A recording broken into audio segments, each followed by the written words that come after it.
फरमाया कि हज़रत श्री शक्ति बुजुर्ग गुजरे हैं, वो फरमाते हैं कि 20 साल तक मैं खामोश रहा। को एक बंदा था कि जिसको मैं राह रास्त दिखला सका खामोशी में।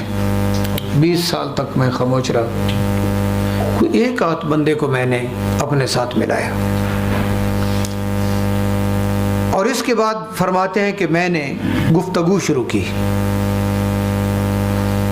जुमे वाले दिन बगदाद शरीफ में। फिर मैंने बोलना शुरू किया तबलीग की।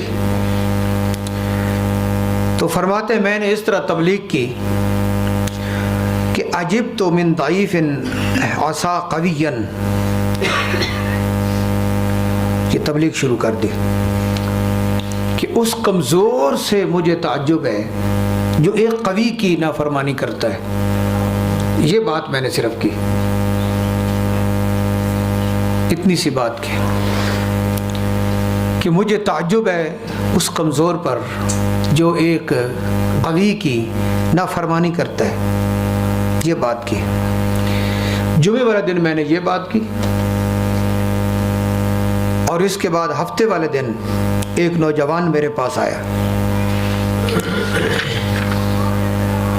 उसके पीछे भी कुछ लोग थे, काफिले के अफराद थे, आगे भी थे, काफ़ी सारे लोग थे। और वो सवारी के ऊपर सवार था। और उसने पूछा कि वो हजरत साहब कहाँ हैं जिन्होंने ये फरमाया था कि मुझे ताज्जुब है उस कमज़ोर से जो कवी की मुखालफत करता है और नाफरमानी करता है। श्री शक्ति कौन है?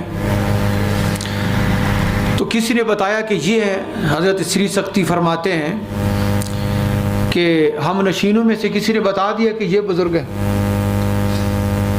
तो वो मेरे पास आया और बैठा और पूछा कि हुजूर आपने ये जो फरमाया था इसका क्या माना है कि मुझे ताज्जुब है ऐसे कमज़ोर से जो एक कवि की मुखालफत करता है। जब बंदा तालिब हक होता है ना फिर वो पूछता है। जब तलब होती है तो वो पूछता है, वजाहत पूछता है। मैंने अपनी ज़िंदगी में कई दफ़ा महफिल में कुछ मसाइल मुजमल बयान किए और कहा तफसील मुझसे पूछ लेना। जानबूझ कर मैंने मुजमल समझते हैं ना, इसी तरह यानी कि मुख्तसर इजमालन कुछ मसाइल बयान किए। किसी वजह से तफसीलन बयान न किए, उसमें बहुत सारी वजूहात होती है। तो मैंने कहा जिसे तफसील चाहिए बाद में मेरे साथ रब्ता कर ले तो मैं इसको तफसील बताऊँ। मेरी इतनी ज़िंदगी में आज तक मुझसे किसी ने नहीं पूछा कि वो इजमाल था उसकी तफसील क्या है। यानी कि लोगों के अंदर ये तलब ही नहीं है कि हमें हक तक रसाई हासिल हो और हक बात हमें मालूम हो जाए। माशरे में ये तलब नहीं है। ये जलसे होते हैं, महफिल होती हैं, लोग आते हैं सुनकर चले जाते हैं। समझने वाले कम होते हैं, समझने वाले कम होते हैं, आते हैं चले जाते हैं। एक ज़ौक़ होता है, मिल जाए तो ठीक है वरना शिकवा करते। पिछले दिनों में एक महफिल में हाज़री थी, एक आलिम है, उन्होंने अच्छा खिताब किया। दलाइल उनके बड़े अच्छे थे, मैं भी सुन रहा था, माजूज हो रहा था। दलाइल अच्छे थे। नेट पे लोगों ने उनको सुना हुआ था कि वो सुर लगाते हैं। उस दिन उन्होंने सुर नहीं लगाई। आधा घंटा दलाइल बयान किए, बड़े खूबसूरत दलाइल बयान किए। लोगों ने देखा कि ये सुर तो नहीं लगा रहा, उठना शुरू हो गया कि हम जिस मकसद के लिए आए थे वो मकसद तो यहाँ मिल नहीं रहा। उठ कर जाने लगे। उन्हें भी पता चल गया कि अब ये मुझे सुनने वाले नहीं हैं। आप अंदाज़ा लगा लें, शरीयत के मसाइल सुनने की सिरे से नीयत ही नहीं, नीयत ही नहीं सिरे से। समझ कैसे आएगी? तलब ही नहीं, समझ कैसे आएगी? पूछ तो वो है जिसे कुछ समझ आए और कुछ ना आए। जिससे कुछ ना है उसने क्या पूछना है। वो कहेगा ठीक है, बस जो हो गया हो गया, समझ आई नहीं आई ठीक है। ये वजह है खास तौर पे इस दौर में जो महफिल और मजालिस को रंग दिया गया है। मैं बड़ा सोचता रहता हूँ नताइज के एतबार से कि कोई नतीजा नहीं निकल रहा। किसी काम का जब कोई नतीजा न निकले तो बंदे को सोचना चाहिए कि कहाँ से कमज़ोरी है,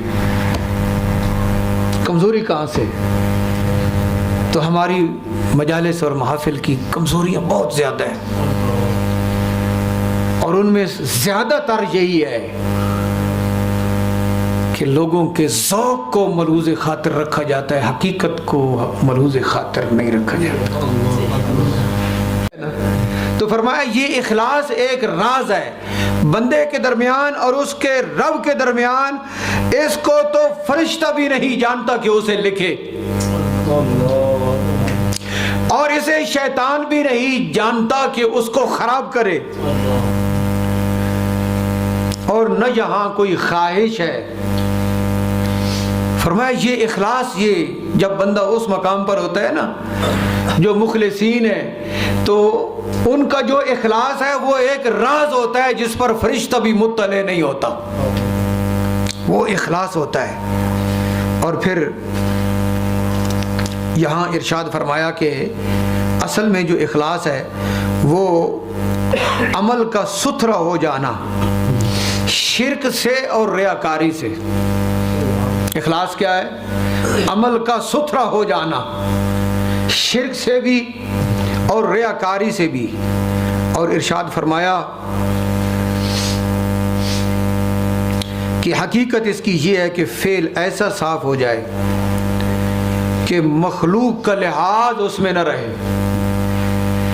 रियाकारी में मखलूक का लिहाज होता है, शिर्क में भी मखलूक का लिहाज होता है।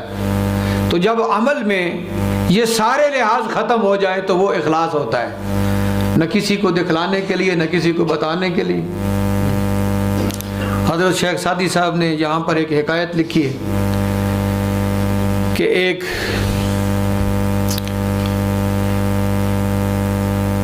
आलिम था, वो बादशाह के पास गया, सूफी बना हुआ था, दरवेश बना हुआ था, बादशाह के पास गया।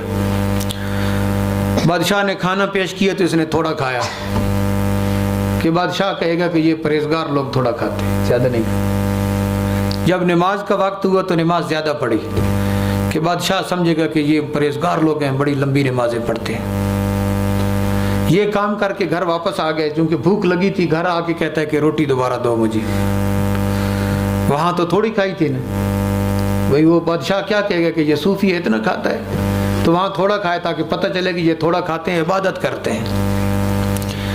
तो बच्चे ने कहा, वो ज़हीन बच्चा था, उसने कहा कि अब्बू ये क्या आप कर रहे हैं, खाना दोबारा वहाँ क्यों नहीं खाया? बस बेटा उधर इसलिए नहीं खाया कि वो ताकि वहाँ हमारा कुछ भरम रह जाए। तो बेटे ने कहा फिर नमाज भी दोबारा पढ़ लीजिए, वो भी आपने उसी के लिए पढ़ी थी। खाना जो दोबारा खा रहे तो मेहरबानी करो नमाज भी दोबारा पढ़ो, अल्लाह के लिए दोबारा पढ़ो, वो तो उसके लिए थी। ये शिर्क होता है। तो इखलास ये है कि जो काम है वो सिर्फ और सिर्फ रब ताला जल्ला शानहू के लिए हो, ऐसा मजबूत कि किसी की परवाह ना हो, कोई क्या कहेगा उसकी परवाह ना हो। इसको इखलास कहते हैं। हज़रत अब्दुल्ला इब्ने अब्बास से रिवायत लिखते हैं कि ये जो शिर्क है ये बहुत कबीरा गुनाह है। झूठी गवाही और गवाही को छुपाना ये बहुत कबीरा गुनाह है। अल्लाह पाक